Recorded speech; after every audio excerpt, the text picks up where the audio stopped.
Nobody knows what's inside a black hole, and I don't know any volunteers to find out.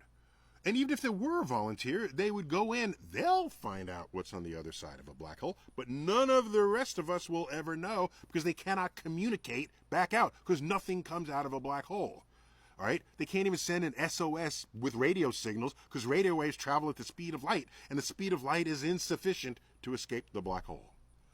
But the theories of the universe, general theory of relativity, that gives us the black hole in the first place, if you take those equations into the black hole, it tells us that an entire other space-time opens up in front of you. As the future history of the universe is left behind, a whole other universe opens up in front of you. It's freaky, but the general theory of relativity has worked in every other way we've applied it. So this is particularly intriguing to us all. That perhaps the universe with its black holes is just this sort of Swiss cheese of universes in some higher dimension where you might have access. So it's intriguing, and I want to know the answer too.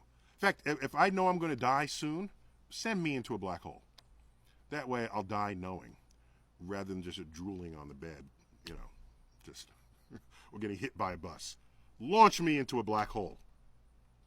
That's how I want to die.